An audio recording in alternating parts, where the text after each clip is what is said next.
Week 3 of college football is off and rolling, and so is the College Football Show presented by AT&T 5G. Treavor Scales, Jason Fitz here with you, multi-pronged in our approach in that we are on Twitter, ESPN app, Facebook Live, and YouTube. And also, our responsibilities are multi-pronged. We are getting you caught up on everything that's happened, getting you ready for everything that's going down now, and for what is to come in the primetime matchup. But first, it is that shirt of Jason Fitz. It is festive, it is timely, and it is appropriate. I feel pretty good about this. In case you can't see it, Michael Myers socially distancing and wearing a mask since 1978. Doing it the right way. A responsible person outside of the machete murders, I think. I mean, that's a small outsider, right? Like, yes. Other than that, everything totally fine. else. Other than that, always standing. He's great. So, even Michael Myers quit 2020, by the way. Go ahead. And with that, we should probably get right into it. Football happened today, and listen, we should talk about it. We got plenty of highlights coming your way. We will begin up top with Oklahoma State and Tulsa going at it. And Oklahoma State opening their season against Tulsa. Tulsa already had one under the belt, and it kind of showed early on for Oklahoma State. They got off to a shaky start. Spencer Sanders, after the play will be seen limping to the locker room, he would not return. So already they're down one key pivotal person in their offense. Chuba Hubbard struggled on the day. Here, getting tackled for a loss on 4th and 2, turnover on downs. On the ensuing drive for Tulsa, Zach Smith from the gun, play action look, going up top. Josh Johnson reels it in the Golden Hurricane, up 7-3 in a game in which they were expected to lose by 3 touchdowns plus. But finally, Chuba would get it going. Early in the fourth, he gets into the end zone for the first time. They lead 10-7 after that. And then the Oklahoma State defense finds a way to get it done. They win 16-7. Tulsa 0 for 12 on 3rd down, by the way. Let's take a look at the next game up. The Raging Cajuns versus Georgia State Panthers. I've been waiting for that all day. In Atlanta, 3:17 in the third. Raging Cajuns possession. Elijah Mitchell takes the handoff all the way to the house. 59-yard touchdown. 21-21 after the huge run. In a game that we didn't think would be this tight, especially after everything that Louisiana did last week. Oh, that did not matter on this given Saturday, but still, this was a tight one. Let's fast forward to halfway through the fourth quarter. Panthers from the 4-yard line. Destin Coates takes it in for the score. Georgia State ties it at that point, 28-28. This was back and forth. This game was not going anywhere. That means we head to overtime. Raging Cajun possession after a field goal from Georgia State again. Elijah Mitchell takes it in for the score and the win. Cajuns now 2-0. They would go on to win 34-31 in this one. Heck of a game. We'll stay in the state of Georgia for this next one here. Georgia Tech taking on UCF. And Fitz, you're probably going to have to answer for this one a little bit later on because we heard from a little birdie that you were trying to talk mess about UCF early on in your pregame college game day show. And they came out striking early. Little under 3 minutes left to go in the half is Dylan Gabriel dropping back to Trey Nixon for a 25-yard score. Knights up 28-7 at that point. Then around a minute to go in the first half, Justice Sims to Jahmyr Gibbs for the score. Georgia Tech currently down by 14 in the fourth quarter. And again, Fitz, you probably going to have to answer for that one there. Now, also in the ACC, we'll stick with this conference. Clemson taking on the Citadel. And as we expect from the Clemson Tigers, just in general, they rolled their in-state, I don't want to say rival because it's not much of a rivalry, right?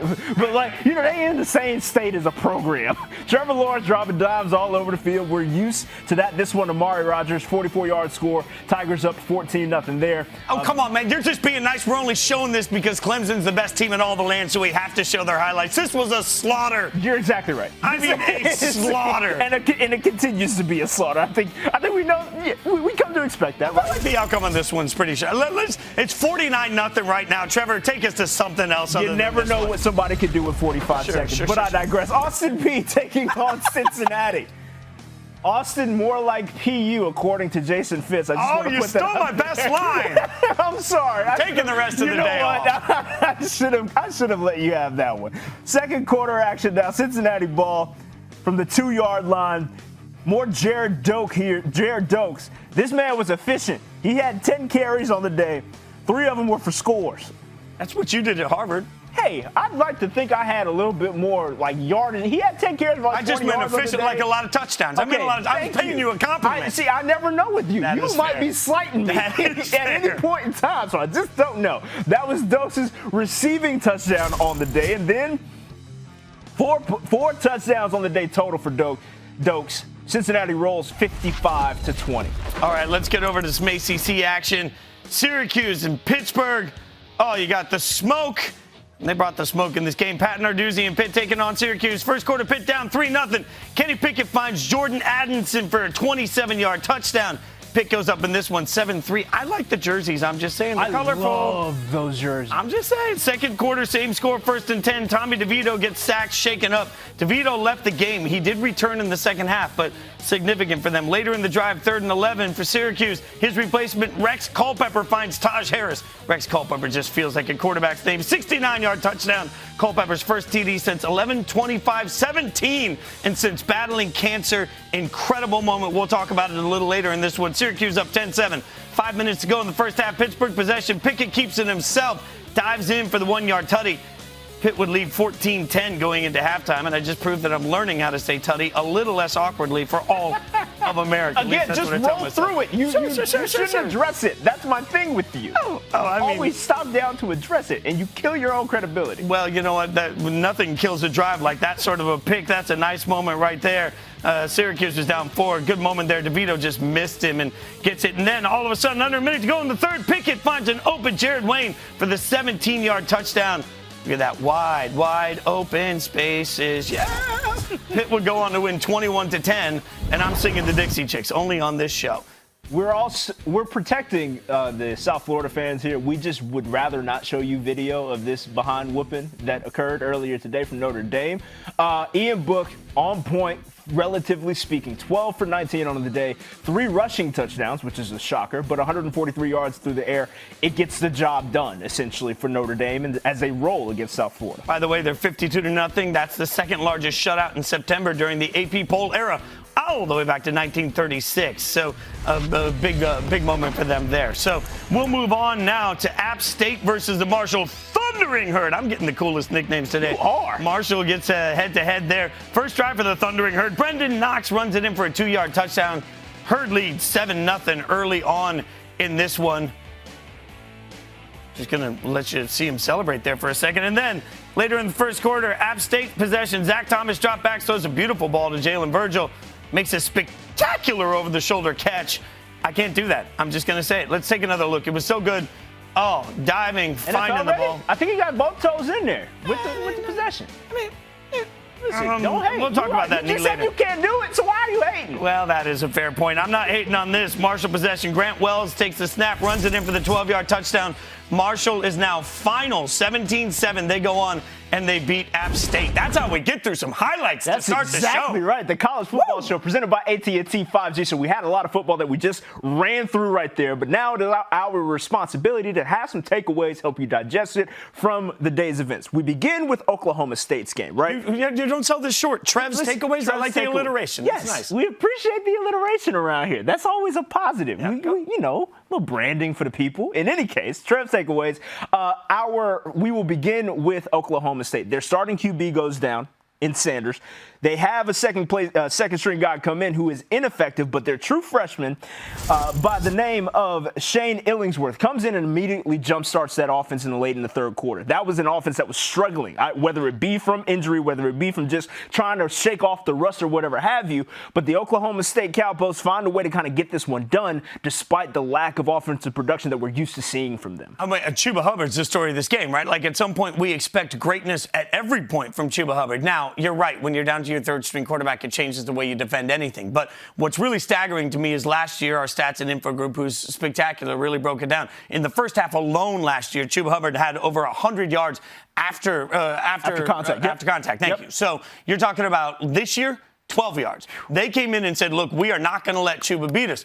But this is an important moment for me because let's remember, Chuba had strong words this summer for Coach Mike Gundy, rightfully so, as they had some disagreement on the T-shirt that Mike Gundy wore. I know everybody's rolling their eyes saying we don't want to rehash that. I don't either, but I have to be open and acknowledge that if there is any seed, and this is what we're looking at from Oklahoma State right now, if there's any seed of lack of trust, the players and coaches I talk to continue to tell me that trust is something that gets rebuilt slowly. If you don't trust the offensive game plan, if you don't trust the situations, the play calls, the things that Mike Gundy's putting you into as a running back, I question what that's going to mean long term because there were much higher expectations for Oklahoma State than what we saw out of this game offensively. I can personally attest to that. Like, even if it's not necessarily an issue with the game plan or whatever offensive philosophy that they're rolling with. For the record, Oklahoma State went to that one-dimensional where they were leaning on Chuba, and it was very apparent. But to go back to your conversation about like just the seed that gets planted, whatever the strife may be within the roster, within the locker room, that ends up growing or it becomes exacerbated by the off-season struggles that you had, right? Like, it's just a very real dynamic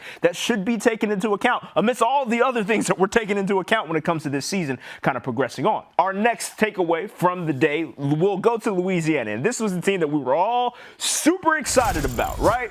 They get that big win over Iowa State, a team that we did not expect to just get beat up and down the field the way that the Raging Cajuns did. But then they came out and kind of laid an egg on the lowest of keys early on against Georgia State. And so they pull out the win. But what does that do for you as a program? Oh, I mean, I think that this is a staggering wake-up. And if there's anything you've educated me on, we always say, hey, maybe sometimes early in the season, the best win is a sloppy win because you can learn from it, you can motivate from it. But I keep thinking back to last week and the significance, the emotional significance for them, having lost one of their coaches during the offseason after a heart attack. And you think about the emotion from the coaching staff of what a win meant for Louisiana over a ranked Iowa State team. I really came in and thought, man, that's going to be a tsunami for them. That's going to be a tidal wave. And they came out and they looked inefficient. They looked startled. They looked sort of surprised to see that they were in that hole. Now, impressive that they buried themselves or they dug themselves out of that hole. I'll give them all the love in the world. But I think this is also a wake-up call for a team. Hey, no matter what happened last week, especially in a COVID-19 world, you can't just walk into a stadium unless you're Clemson and beat up on everybody with no consequence. So without a doubt, it's going to be a real wake-up call for them. Without a doubt. 34-31 overtime win for them, even though they were ranked for the first time since 1943. So shout out to them for getting that win, but understand, as you said, Fitz, it doesn't come without a true assessment of what their roster is at this point. Last takeaway, Clemson and separation from the pack, right? Like, there is always this effect that we assume with the Tigers that it is them and the rest of the ACC. And sometimes it feels like them and the rest of college football just because of their dominance. Are they going to be able to pull away in the same way now that we've seen Notre Dame have a dominant win today, right? Like, that they put up 50 points, highest since whatever odd year that you mentioned in the highlight. Between that and this potentially wrecking seasons at some point, is Clemson going to be able to separate themselves the same way that they have from the ACC? Well, and we're going to talk a lot, obviously, with tonight's game. By the way, you want to make sure that you authenticate. If you're watching this in the ESPN app, you can just stay right here. You can watch the game right after us. Louisville, Miami, our first ranked matchup. And I think part of the significance of that is an ACC conversation because I'm still not sure we have any real indication of who Notre Dame is. And let's remember, as Mike Golick Jr. constantly reminds people, Notre Dame joining the ACC actually made their strength of schedule easier. Their path to a national championship, in theory, got easier by joining the ACC. We've seen some bad teams. And when you are dealing with an all-conference play, everybody's only playing the teams within their conference. When the bad is really bad, there's going to have to be real statement for Clemson. I think the best case scenario for statement for Clemson would be that the rest of the conference rises and we find out that there is at least no middle ground. Really good teams, really bad teams, I'm okay with that. But for Clemson, I think, they're clearly, even with Notre Dame's big statement win today, I still think that Clemson has clearly showed us that there's a large separation between them and everybody else. I think that many, like the few teams at the top and essentially the rest at the bottom, that's the SEC model, and we've given them a lot of credit over the years just for how strong that conference may be or whatever have you. But of note is the fact that, Notre Dame will not play Clemson head-to-head this season, but there at least is a common opponent that's coming up next week for Notre Dame in Wake Forest, and I understand that we can't do the transitive property, A over B, but B over C does not mean A is over C, right? But that's not to say that you cannot look at these two games by Notre Dame playing Wake Forest and Clemson playing Wake Forest and have at least some semblance of a takeaway, especially that they're both early in the season. And I think that's huge, not even just for us, but for the playoff committee. Everything we see every single week is about the playoff committee. And as I'll remind everybody a million times, because I like to humble brag, I've sat through that mock process in Dallas. And it is key. Common opponent is key. How you looked, how you performed statistically, what the computers say about it, all are key. So you're right. I think that's the common opponent, common time of the year will be key. Now, this is just one of the key stories coming in over the course of the week. But for college football fans, I know we got a lot of games we're breaking down, but every single week we're going to give you at least the latest update on COVID football, what's affecting us in the world of 2020 with COVID-19. We got big news this week from the Big Ten. We know that they're going to come back. They're going to play. In fact, today, we got the schedule released, so now we can start to get excited for football for the Big Ten starting October 24th. But at the same time, Trevor, we had unsettling comments this week from LSU head coach Ed Orgeron about his team and coronavirus that I want you to hear. Not all of our players, but most of our players have caught it. So I think that hopefully they don't catch it again, and hopefully they're not for games, It's been a process, and I'm not going to say all of them, but some players have caught it, and I don't know the percentage, but hopefully that once you catch it, you don't get it again. Now, I'm not a doctor, you know what I'm saying? I think they got that 90-day window, so most of the players that have caught it, we feel that they're going to be eligible for games. So we look at the players that have caught it, and we say, okay, this guy should be eligible for game. We look at the players that haven't caught it. We talk to them about being very, very careful so they're eligible for games. But we know that the players that haven't caught it, we have to have some backups in their position ready in case they catch it. One thing we're going to try and do every week is at least give you a sense of how cancellations and postponements affect. One big example this week would be Charlotte, North Carolina, a game that was postponed at this point. The reason it was postponed was one positive test. Right. When you start talking about it, one offensive lineman for Charlotte tested positive for COVID-19 because of contact tracing. He was with the rest of the offensive line. They don't have an offensive line. They can play this game. So when I hear Coach Ed Orgeron say, not all of our players, you see the quote there, not all of our players, but most of our players have caught it. I mean, my eyes get huge, Trev, because I'm looking at that was said the day before the Big Ten came in and said, now we're comfortable playing. It's a reminder that even with playing, we have no idea who's going to be playing. And I think what makes me so unsettled about all of it is that it kind of gets skewed into the bucket of like, this is just a competitive footnote. And I think it's a little bit more than that, and that we don't understand, again, the ramifications long term. Even though we assume that everyone has recovered and is completely fine and there will be no further issues down the road, we only have like a 4-month sample size of the virus on Earth. And so, like, we should probably just have a little bit more gravity to the situation in that an LSU program suffered a majority of their players succumbing to this disease in a sense, or contracting this disease is what I should say. And so, like, I just get a little bit unsettled with the idea of it just being a competitive footnote and not taken into account more seriously from a health and safety standpoint. And all of this conversation about the SEC is going to come to a head in a couple of weeks when they start play, right? And so then there's going to be real questions to be answered. And that's part of the reason the transparency, which I think is look, they're going to tattoo transparency on my head by the end of 2020. The only way that we can navigate these waters is being as transparent as possible. If I have a team that doesn't have, let's say, herd mentality, as so many people say right now, if I have a team that hasn't had large outbreaks and I'm facing LSU, I mean, I want info. I want to know when they tested, how sure we are that they're not contagious. Like, there's so many different issues for Coach Orgeron to be speaking about this right now. For anybody that's facing LSU, for not just right now, but for the next several weeks, I'm going to look at it and say, I need to know a lot more. And it's also about protection for those players, right? Like, it's also a matter of understanding that you're holding a level of accountability to the programs that are trotting out kids on a weekly basis and saying that they're safe and saying that they've either quarantined long enough and been screened or whatever have you. But that accountability does not necessarily get assigned if there's not transparency. And so, like, that's where those two intertwine. Let me loudly say, too, for everybody that's going to tweet right now something about whatever we've said being a statement on whether kids should or shouldn't play. Have you noticed we didn't say anything about whether kids... This isn't about any of that to me. What it's about is we're playing, all right? If we're playing, are we making sure that we're keeping everybody as safe as possible in the process? If we can't definitively answer that, I have a problem with that for the safety of the kids. That's all. This is that That's I all have it to is. say that clearly for everybody. Without question. And I think that should not go unheard because it is a matter of safety for the individuals that are trotting out there. Now, the Big Ten has decided that it is safe. So Big Ten conference presidents and chancellors voted to start their season. Like I said, it'll start October 24th after they considered new medical information and testing possibilities that were presented to them this past weekend. With that being said, Ohio State quarterback and Heisman hopeful, possible top pick in the draft, depending on who you ask, Justin Fields had plenty to say about the return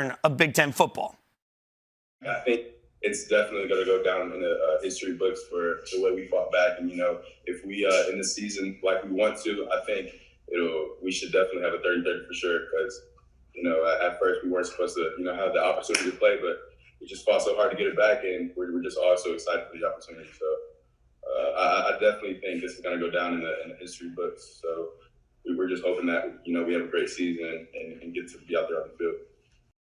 You're watching the College Football Show presented by AT&T 5G. He's Treavor Scales. I'm Jason Fitz. We'll get back to some of the preview tonight. We'll give you some more action from today. But, Treavor, got to talk a little bit about this because everything we saw today will be impacted by the fact that we now know the Big Ten's going to come back. And we just heard Justin Fields talking a little bit about, being proud. I think there's a lot to be proud of right now because athletes fought to have their voices heard. And to that end, they fought in what they believed in, and they didn't give up the fight. And now we know the Big Ten's going to be playing football. I think the biggest takeaway from all of the news breaking about their schedule being released and what they're planning on doing, essentially an 8+1 game sprint to the championship weekend, and so that they can get that in right before the playoff teams are announced. I just think it provides zero wiggle room. And their policies surrounding what the thresholds are. They also said there's no wiggle room for this. There are percentage marks under which you need to remain in order to stay eligible. And if you don't stay eligible, it's a 3-week penalty. They aren't taking just 2 weeks away.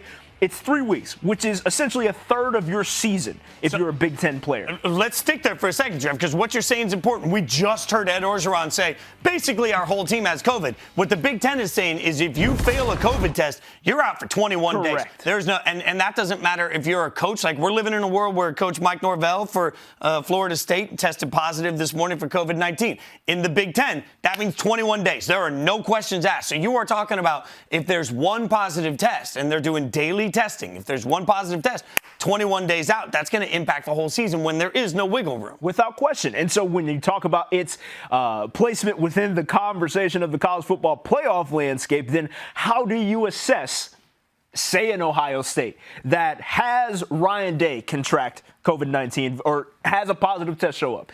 3 weeks out for him, say they lose one of those 3 games.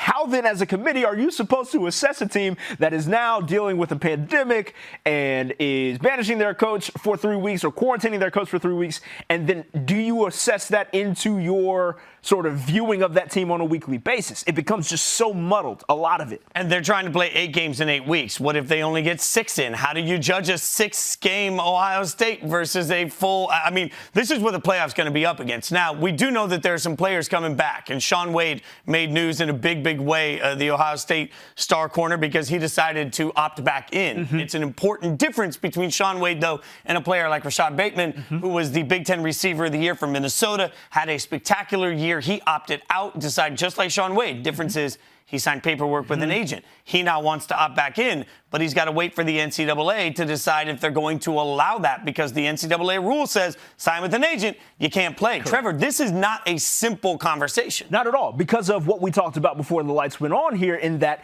there are so many different decisions made by a player based off so many different factors. The main one in this season being whether or not the season was even going to pop off. And Bateman made that decision assuming that there was going to be no season. So he said, in order to best protect my draft status, I'm going to make sure that I can go get ready. And agents will provide everything you need as far from a financial component of making sure you get ready for the draft. A lot of them do. And so he took advantage of that window of opportunity and said, I'm going to get as early of a start on this as possible. And now, with everything changing, as it does on a 24-hour basis, he's coming back to say, all right, look, I may need to reassess this. Drill down on that for a second, because a lot of people don't realize this. I didn't realize this till a couple of years ago, and I happened to make some relationships with friends that are agents. when you sign with an agent, you're not just signing for somebody to rep you. For a lot of these college kids, they financially fund your training to get you ready for the combine, which means sending you to some random place where you're going to train with the specialist to learn how to do these things. And you're not talking little money. They cover your rent. They cover, because you can't afford all these things. You're talking tens of thousands of dollars that come into, it's not necessarily coming into your pocket, but those bills are being paid because that's how you get ready for the next level. Not a dime was spent for me. The day I wrapped up my senior season at Harvard, from that moment when I signed with an agent and started going into the draft process, that not a dime was forked out by myself, my mother and father. I got taken down to Bradenton, Florida, trained for 3 months. I could have opted out of my second semester of school to just, again, forego that and continue my training, and it was all taken care of by the agent. So you can see from Rashad Bateman's standpoint why I should probably go ahead and do this if I just don't know if there's going to be a season at large. Especially if you don't have the means to do that yourself and your family. And many people, hell, I didn't have those means as a kid. Those are expensive. Right. Like, and then you start talking about the other side of it, which is everybody else is doing it. Correct. So now, like, every day you're not down there training with somebody on the exact specifics of how to run a particular drill. Somebody else is training. And that can be the difference between being picked as the first wide receiver off the board or the third wide receiver off the board, which is millions of dollars. So I understand the logic to it, and I understand why he hopped on it. I don't want to penalize him because the biggest part about this is that the Big Ten changed their mind. And if the Big Ten's allowed to change their mind, how can you possibly not let a kid come back when he has different information available to him? Without question. And we've seen, too, that the NFL isn't changing their schedule when it comes to the NFL draft. Like, they are still going forward, and they are saying whatever happens with college football, we are not concerned with that. Either you are ready for this draft when it comes around, or you are taking another season, and we will figure out what to do on the back end of all that. And that's what the decision that Rashad Bateman is facing. I am not envious of it whatsoever. It is a brutal position to be in for both him and everybody involved on his team. It's the College Football Show. Trevor Scales, Jason Fitz. We're presented by AT&T 5G, and you mentioned not easy decisions. We should at least acquiesce here and talk a little bit about the Pac-12. They now are the only Power 5 conference that hasn't made a decision. You see here on the graphic, they're going to decide on a season start by Thursday. Larry Scott, the commissioner of the conference, has been very open about the fact that this vote is taking time, and he's not going to rush it. And Trevor, I think we also have to acknowledge, like, let's just step back as a general culture and acknowledge that with the fires going on, with everything, there are larger life issues for all of these schools than simply playing football. And for those extra reasons, I have no problem with the time it's taken them. No, not at all. I have not faulted anybody's decision-making, including those that have proceeded to say we're going to go ahead and try to play this thing out. I think the Pac-12 is faced, as you said, with a different set of circumstances that requires them to kind of handle a couple things outside of this. And I don't want to pass over the fact that they had the We Are United movement. And if you remember from the Pac-12's letter, the representation that they sort of figured out, they demanded a certain set of demands be met before they even set foot on the field, right? There was the linking up with them and the We Want to Play initiative, but keep in mind of all of the things that were listed out by the We Are United front that they wanted to get done before they set foot on the field, including all of the standards for health and safety involved with each one of those rosters. I think that there is one quick long-term conversation, too, with the Pac-12. Like, there's short-term, long-term, right? And one of the more interesting things to me this week, I had the chance to host College Football Live, which I host on Fridays on ESPN, too. And Desmond Howard and Jim Moore were my analysts this week. And Coach Moore talked about the fact that if they're the one Power 5 conference that doesn't play, every coach in America, and you're already seeing a lot of these California recruits that are the best of the best go outside of California to play for bigger schools, or I shouldn't say bigger schools, but different schools. Every coach in America is going to sit on a couch and say, hey, we found a way to play. And that's going to be an interesting how they decide on where this lies in a recruiting conversation. You know, again, these are the sorts of elements that if you're a coach in the Pac-12, if you're Clay Helton, the head coach at USC, you just came off a miserable recruiting class because nobody knew if you were coming back. Now, if nobody knows if you're playing, I mean, those are complications that are real that affect the future of the Without conference. question. They are certainly larger questions that a lot of these programs will have to answer as they navigate this really treacherous landscape. Like, it's just impossible for me to even assign what I would do in that position. Look, Larry Scott's in a very difficult position because not only does he have to worry about the sort of ramifications and the optics of what he chooses to do in as far as like joining in with the Big Ten and trying to get this season to go, because in all reality, if the Big Ten is only trying to squeeze in 8+1, and starting mid-October, mid to late October, the chances of the Pac-12 getting in on that schedule are slim to none, and Slim ain't home, right? Like, I think we understand that, because if they decide later than them, how are they going to get in a full schedule in order to ever be considered for the college football playoff? They're going to slap them on the butt and say, let's go, boys. Here we go.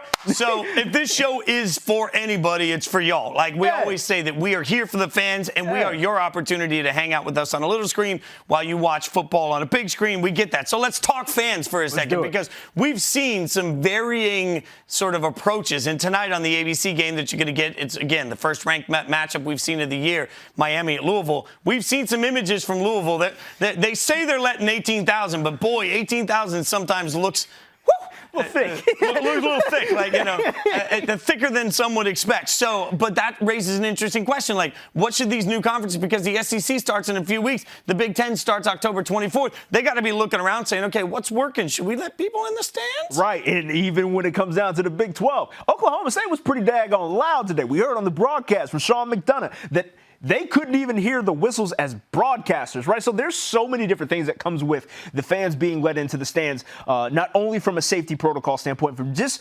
logistically, what exactly is going to work. And man, look, I've said this so often. If you watch SportsCenter on Snapchat, to those of us, for those of y'all watching out there, I just really think that a governing body could come down and make some sort of regulations to kind of help everybody out and make everybody feel safe.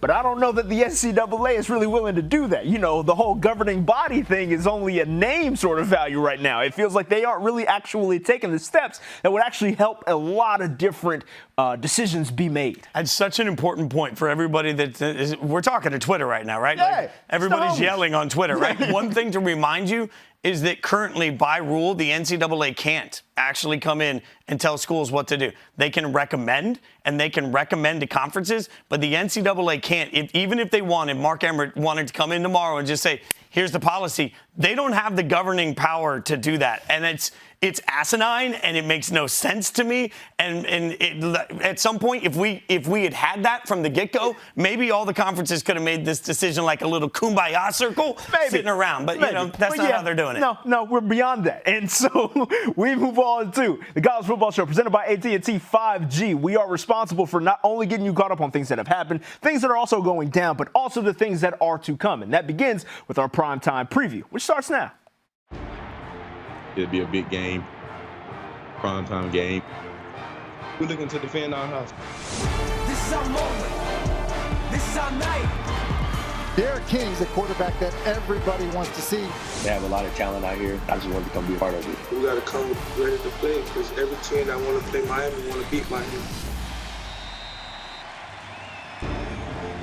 Couple high-powered offenses getting after it. 7:30 ABC. Make sure you log into your cable provider on the app. Get all that straight. You can watch it. So many different screens available to you. Fitz is currently pantomiming exactly how you go. No, I'm actually logging in. Oh, attaboy. Just not even looking at the screen. I respect it. I respect it. I also got the respect Face ID thing. Alex Williams is at the game. She has a preview for us.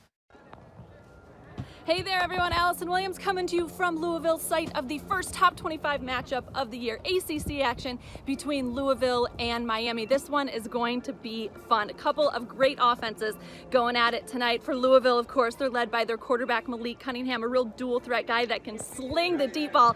And he has some speedy receivers on the outside, including Miami native Tutu Atwell. So you know he's going to want to show off a little bit tonight against the Hurricanes. They, of course, are led by their quarterback, Derek King, the transfer from Houston. Last week against UAB, the offense was good. They ran the ball really effectively, but they want more from that passing game tonight. See if Rhett Lashley and that offense can open it up a little bit. They got to get some guys out in space against the Ville. It's going to be fun. We'll see ya. 7:30 ABC. Appreciate it, Allison. Two second-year head coaches going at it once again. Last year, Miami got the best of Louisville, to say the least, 55-27 whooping at the Cardinal Stadium. And so do we expect the same sort of thing to roll out this season, especially with both offenses popping off the way that they are? I can't necessarily say that. No, I can't say that, but I think that there should be some heightened expectations on the defensive side of the ball. I don't want to get lost in the fact that Manny Diaz, the head coach there, was the defensive coordinator before he was given this job. And part of the reason he was given this job is because he had such a, I shouldn't say given, he earned it. But part of the reason he got the job is because he was great with that defense, and that defense knows him and loves him. So there was this concept of, by keeping Manny Diaz, who understands what they're trying to build in Miami, they can build something with great defense around it. I expect that at some point. I keep waiting for that to happen for Miami. We haven't necessarily seen as much of that as I think we should. I'm looking for a bigger level of explosiveness from them on the defensive side of the ball, especially against Louisville, which can get after it. But I think Louisville, for all the points they scored last week, got some luck. There was some luck on their side. I don't know that that happens 2 weeks in a row. I expect a better defensive effort from Miami. You know what? I actually expect a better defensive effort from Louisville as well. They've improved run game-wise defensively vastly. 208 yards per game last season they allowed. They allowed only 119 last week, right? Like, so the difference in number purely jogs your senses a little bit. But I think there's a real understanding from when you give up 2 bills on the ground versus just over 100, right? Like, I think 100 is understandable if you have multiple rushers, 1 or 2 runs pop off for 35-plus yards. Like, you can get to 100 before you know it. But I think when you look at that 200 number and the improvement down to 119 yards, I think that's something that Louisville should hold on to and look to improve upon against Miami. But Miami is probably going to look to go to the air more. Despite the fact that they were so proficient on the ground as Allison mentioned, they're going to want to go to the air and balance it out and utilize a guy like De'Aaron King, who's at quarterback. Well, and that raises a great question, because how good is De'Aaron King? I mean, what do we expect from him? And frankly, one of the analysts I talked to this week said that De'Aaron King is the best quarterback Miami's had since Vinny Testaverde. Now, think about that. What does that say? That says a lot about De'Aaron King, but that also says a lot about the quarterback play we've seen at Miami for generations at this point. And I think that we're a little bit of a victim of that, Trev, because what it feels like to me is we've seen so much mediocre to bad quarterback play that what we saw in week 1 from De'Aaron King, who I believe is an explosive player in Houston, made a huge mistake in how they handled him before he transferred. All that being said, I don't think he's a great thrower, and we saw some of the accuracy. I think it's a mistake, really, for them to go in and say, we're going to throw. Let him be who he is. Let him run it. Let him pound it. Let them wear them down that way. Give him time to adjust and become a better thrower. I don't think that happens overnight. It's a mistake for them to go too air for me in this process. I think De'Aaron King, we need to pull back on a little bit. We need to pump the brakes on some of this and let him continue to develop as a passer. I believe he thrives with balance. I think it's 16 or some odd games that he has the FBS record for active as far as 1 passing and 1 rushing touchdown in every game that he's played. And so allow him to play to that balance that he's struck throughout his entire career. Clearly, let the man be productive in whatever sort of play breakdown there may be. Let him spin. Just let him go. And that's how Miami finds a little bit more of a win. By the way, the game is about to kick off on ABC. You can obviously keep hanging out with us. Remember, if you take the time to authenticate in the app, you can go right to the game. So no worries there. It is the College Football Show. Treavor Scales, Jason Fitz. We're presented by AT&T 5G. And look, I think there's a lot of pressure on Miami in this game because Louisville is going to be a decent team this year. They're going to be good. They're not going to be great. Yeah. There is some thought that Miami can rise and they can become a much better team, Trev. And when I start to look at that, Clemson needs it because at some point, if we now know we're going to get the Big Ten, the road to the playoff got a little bit trickier. Yeah. And not if Clemson wins out, they're going to be fine. I get it. But when we're looking at the conference as a whole, if it really does turn out to be Clemson and then this one massive lump of hot garbage, that doesn't help them. They need some of these teams like Miami, Notre Dame, and North Carolina to continue to rise. Without question, I think that they have to also understand that competition outside of them only looks better. That makes them look better. And we talked about earlier in the show about that separation. Can it still occur with Notre Dame joining into the ACC fray? I do believe that as much as they want to separate themselves, like you said, they want everybody else to at least be clawing at each other and at least just be able to look down and glance at their heels in a sense to know that there is some level of competition. Let me also say quickly, I think that there's an outside chance for any conference this year to have 2 playoff teams. Yeah. It can happen. And so all of a sudden for the ACC, which wants to shift some of the narrative that they are a 1 and then the rest conference, 2 playoff teams accomplishes that. So there's a lot of pressure on these second-tier teams to rise. And just as a reminder, the College Football Show presented by AT&T 5G. We will have a live look-in on that tilt. Once it gets going, we will talk through it. Yeah, man, we got all the capabilities. The control room on it. We take care of y'all around here. We take care of past, present, and future, all in college football and maybe otherwise because Fitz is kind of weird at times. That is true. Speaking of kind of weird, can we head to the farm? I would love to. I don't even know what that means. Holy cow, that's what that means. Oh, you like that. This is where we take you through some of the best plays of the day. and we rate them. And most importantly, that is like an up close. I want to know who got that shot of the cow. Like, where'd you sit on the ground to get that? Are you still alive? Because I don't know if I was that close to a cow. I don't know if I'd make it out. You sort of had to lay down and put yourself in a vulnerable position. They want us to actually show some plays. All right, we'll show you some of our favorite plays, and then we'll give them a score. You know how this runs. Let's get this thing rolling with Liberty wide receiver C.J. Yarborough leaping high and going up for it. Oh, he is jumping like me on Thanksgiving Day when a dinner roll is about to hit the floor. Turns around and he says, "No, sir, that is my dinner roll." Little push off there, but I respect. Quit hating. That's his hand fighting. They were both getting after it. You know, I respect the fight for the dinner roll. And then still the ability to come down, bang. And he practiced for the NFL there with the double tap. A little bit of action there. I give this an 83. That's strong. Yeah, that's 83 strong score. Like, I'm tough this year. I can appreciate that score. I think, you know, we talked about the little hand jive and that they were doing. There's nothing wrong with a little hand jive. You should let that happen.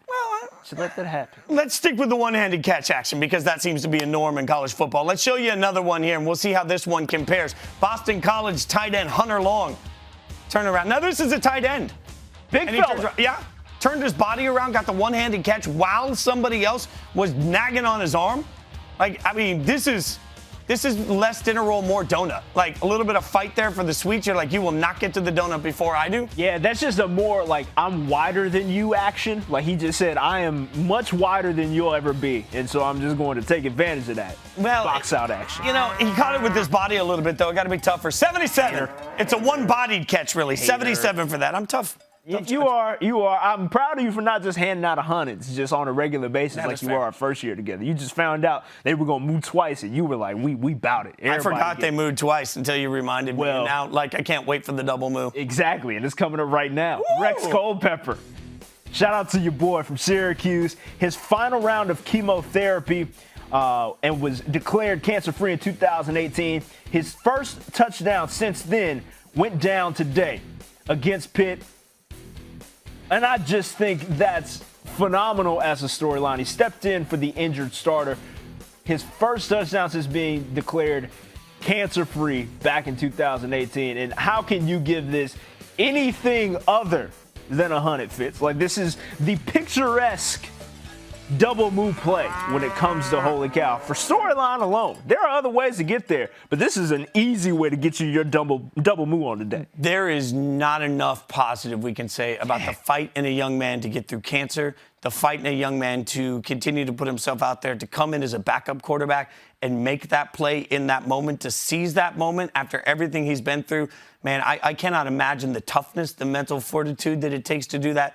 And right now, if you're a Syracuse fan, you are proud. You are proud that Rex Culpepper did that for your team today. Man, kudos to you. Like, we can't say it loud enough as a show. Congratulations. Nothing but love to that young man, and nothing but love down to Appalachian State as well. They make our next holy cow entry. Zach Thomas to Jalen Virgil over the shoulder. The best part is when, like, the DB can't even say that it wasn't complete. Like, he just knew I got styled on, and that's my bad, coach. Two-toe dragged. And that knee might have hit the ground. No, you nitpicking. Look, all right, slow-mo. Even with the little he is getting just pulled down, too. That's 2 feet, baby. Oh, yeah, no, he did get it. You're right. Yeah. He did get it while he was just getting pulled down from behind. And what? Still looking for the equivalent in football today. That's an and one. 83 for the score there, over the shoulder. I know a lot of people hate goal line fades, but when they look like that, I'm all for them. I just like that you went and one, which is what I usually say in the gym when I'm by myself, and I miss. All right, let's get you another one. We're going to get a little bit of Boston College love in here as we get to some holy cow. Zay Flowers here makes a catch, and then I'm going to try this. Watch this. Whoop! Okay. Oh, did my best Berman right there. I mean, he did. He whooped right around that. He just comes out. I mean, first of all, it's a beautiful route to get himself that open. But then he turns around and he says, not up in here. Nope. And gets himself through that. I mean, not you, Fat Jesus, goes all the way down. I'm in on this. Let's give it a score. I really like the move, but I'm a tough judge. I give it an 80. I think that's actually pretty lenient for you. Like, I think I'm in line with you on that score. Okay, but I think it's a big step for you. Like, kind of toning it down, not even getting up to the 90s or anywhere. No. I'm holding out those 90s. Okay. I told you last week, it's like toddlers and tiaras. You can't get out the scores early. I got to see more. I just don't think you should base your judging opinions off of people yelling at toddlers. But I digress. We go back to Oklahoma State for our last holy cow entry. Tyler Wallace on the receiving end of that catch and immediately gets up to talk cash. On the broadcast, they were talking about just how physical this dude is. 6 foot 190 and does not care. Like he will go up with the biggest and baddest of them. Goes up and gets this one. First down yardage, solid play. I'm with it. 74. And now I want to be clear that is not a bad score. That is a healthy 74. I can appreciate it. It didn't go for 6. It was a great call. It was a great catch in Oklahoma State struggle. So with all that taken into context, 74 feels right. That felt fair. Felt fair. That's Holy Cow, by the way, and we'll do that every single week. Part of the reason you should always hang out for the College Football Show presented by AT&T 5G. Speaking of football, remember, you can authenticate in the app. Stick around. The kickoff is about to happen on the first ranked matchup of the year. We got Miami at Louisville. We are going to take you to that game in a couple of minutes. So we'll get you into that. We'll make sure that you can see some of that action. But we go from the good of the good, the best of the good, to the bad, the worst of the bad, in a segment we like to call Bruh. Very simple. Yeah, I got my face on it. Look at that. Like, with a little sneer, too. I do like that. I was just, that's the face that you make when you see these plays. You know what I mean? Like, bruh. I don't, Bruh. Huh? Yeah, I should know. It's like, I don't, it's supposed to be like something smells bad, not like, you look like you got electrocuted. You know what? I do a really good beaker face, though. Like, oh, that's a really good beaker face. Yes. Thank you. Okay, go ahead. Very good. We're going back to BC, and this one is not good. This is not good for BC for our first entry. Duke decides to just not cover Zay Flowers on this effort. Well, I mean, when you got whooped in the game by him, like maybe you just take one play where you're like, hey, instead of letting him juke around us. I think that's the opposite of the logic that you should take. You just, no. You should probably put everybody on him. I would much prefer everyone to be devoted to covering Zay Flowers if he did your defense like that. Like, there's just a spot. Do you even run after him? You just sit there. You're like, sorry, coach, my bad. I got him. You got him. No. You don't even go apologize to coach after that one. You just go straight to the bench, unbuckle your chin strap, and take a seat for a little while because you probably should just. You go chill out for a little bit. All right, let's keep the bruh going. Yes. I'm getting better with it? Maybe you I don't know. I mean, again, stop focusing on it. Pitt. Again, I love these jerseys. He's running around celebrating. I like this. This is good. This is the standard celebration, yes. It's all good. But the turnover dunk. The turnover dunk did not go well. And look, I respect it as somebody that can't dunk on a 4-foot rim. I get it. Like, I get it. It's just, yeah. I just think I'm kind of with it. Like, I kind of like it. I like the creativity because, like, I'm tired of handing out things, right? Like, I'm tired of handing out the chains, the jackets, the scepters, whatever you got on the sideline. Like, nah, man. Like, let's make it a little more active. Go dunk on that. But maybe just put just put the rim and the water thing in the bottom so the rim doesn't go down and put an actual rim over it was a dude holding it. Like, I would want to be the dude with the basket at all times. Why would you want to be the dude with the basket? Like, then I'm coming at you and I'm going to dunk and you're afraid of my thunderous. Tell me you're not happy to see me. Tell me you're not happy to see me. Like, every time I come around you, like, it's a good time. All right, well, this wasn't the only bruh for Pitt, by the way, and we'll keep it going with celebrations. They got some questionable celebrations going. It's a nice little touchdown. Kenny Pickett wants to celebrate, right? Right. It's a rushing touchdown. Then it goes wrong. And see, again, you criticizing this here, but I think it's pretty innovative. Especially getting his old lineman involved. A little shotgunning of the beverage. Like, I don't what want are to they accuse him of shotgunning? beer because I don't know how old he is, and I'm not trying to incriminate this man. Right. That's what I'm saying. Like, that's why it's a little bit of a, like, where'd you learn to shotgun a Gatorade like beverage. that? A beverage. A beverage? Yes. Like, what are they, soda water? Like, ain't no telling. I do like I'd like water. LaCroix. How do you pronounce that one? I don't know. I'm not bougie enough for that. Like, I get the generic version. Yes. Look at that. I just found out that Trevor's buying dinner after the show tonight. All right, let's keep the bros going, dude. Yeah, let's head on down to Tulsa. And I talked about how I was tired of people getting handed out things for turnovers. This is why this got put in the bruh for me, because I'm tired of the turnover chain. You biting swagger. And I don't think that you should be able to be celebrating if you're just going to take somebody else's idea and put it on your program. Like, and it's not even the Cuban link, like, for real. It doesn't look like it. Like, I'm a little confused, too, because, like, I found out a few years ago from a wrestling guy, a really famous former professional wrestler, that when they win their belts, they don't get to keep them, right? So you don't always get to keep your championship. I didn't know that. And so it really sort of made the belt kind of fall down for me a little bit. Like, I want to keep that on my wall, right? Like, how about stuffed animals at game day last year? Like, I like keeping stuff. Do you get to keep the turnover chain? Because if I don't get to keep the turnover chain, don't put it on me. Like, and that's fair. And I'm pretty sure, like, Miami wasn't letting anybody walk away with, like, $10,000 worth of jewelry just off the sideline. Like, nobody was going to be able to keep that. So, like, well, at least, like, keep it for me until I'm no longer in school. Like, leave it in, like, a bucket for me so I get my turnover chain bucket. I mean, but that's a lot of turnover chains, bro. How many turnovers do you think I'm for? How many? I mean, I get one and I'm going to be happy. All right. Touche. Next entry. That was during game. This is pregame. Georgia Tech has a little thing that they do. A little sideline pump before the game gets started. I see a lot of cheek curls there. Not a lot of extension of the elbows, but that's a different story. We ain't got to talk about that. But just in general, the pregame pump, the concept, are you with it? No. I mean, think about it. No. A couple of things here. Number one, as a guy that you can tell, I obviously spent a lot of time curling. Fitness guru. When I do go out and curl, like, I can't feel this this little section of my arm goes numb for like 3 days, all right? So why are you going to do something right before you got to block people where this little section of your arm is going to be a little tired? So twofold answer to that. One, they probably do a lot more curls than you on a general basis, right? Okay. And two, this is more for the folks that probably ain't getting into the game, right? Like, they just want to make sure they look good on the sideline and to get the little bit of curls in, maybe some skull crush, a little overhead press, get the triceps right too. It's about a look thing, and I just think you should probably not expose yourself to criticism pre-game. Like, do that in the locker room or something. Have the barbells out there, and then just come out swole rather than getting swole on the field. Look, as a guy that when I go to the gym usually has to go to the pink plastic-coated weights to handle my lift, like, I can't understand any of this. It's well past my, like, it's okay. We get past 12-pounders, and I'm like, whoo, I'm done. Understandably so. And I get it. Next bro moment comes from a coach, Mike Gundy. We are here to socially distance, Mike Gundy. We are here to make sure that you don't get the Rona, right? You should probably, like, just make sure you understand that we are keeping you at a distance for a reason. And to Mike's defense in a little bit, like, there was a band playing. I don't know why they didn't kind of take the cue. I think the students were right off to the side, too. They were banging on the sideline things or whatever have you. But, Mike, hey, just understand that we're trying to keep you at a distance intentionally. Don't break the distance.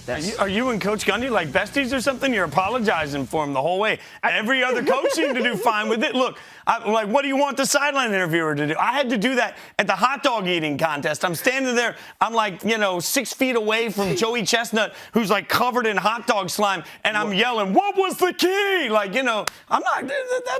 Listen, you're right. I apologizing for Gundy. Yeah, be better. I think it's the general sentiment that we should express there. I think what we should do is get like a translator. Like anytime you see somebody that's like the cheerleaders are right down from somewhere, I'm presuming they're around, like you just grab one of the megaphones. And so like you have the incredibly smart sideline reporter ask a question, and then like an idiot like me takes up the megaphone. It's like, "Coach, what went wrong in the first half?" Perfect.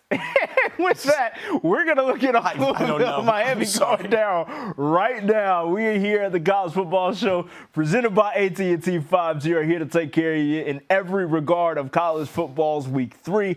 We have that live look in going now. 10:35 remaining in the first quarter. Believe.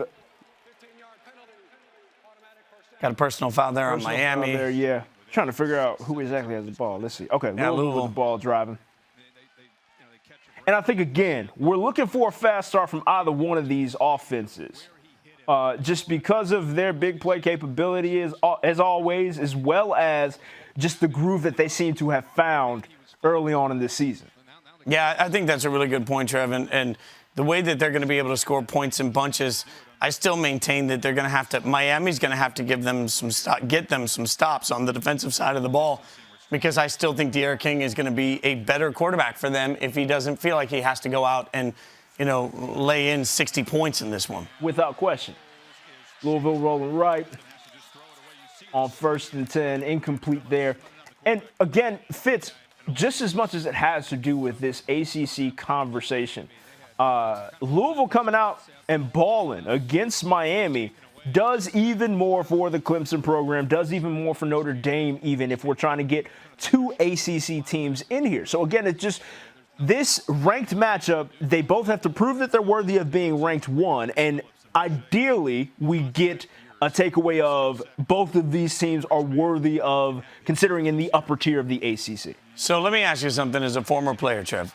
You're talking about two teams that have been dealing with a lot of different things, obviously. They now know they have the ABC Primetime game, which obviously amps you up. And, there's a larger crowd in this stadium than probably Miami is used to seeing. Like, what sort of impact from a player's standpoint? Like, is it a half-full stadium or is it a sneaky half-empty stadium? Like, right. How are you feeling adrenaline-wise going into this? Listen, I think the time slot tells you a lot, right? Like, you get amped up for the sake of it being at night half the time, right? Like, I could personally speak to just being excited that a game was being played at night, knowing that you were the feature of whatever television fixture that you were going to be presented on.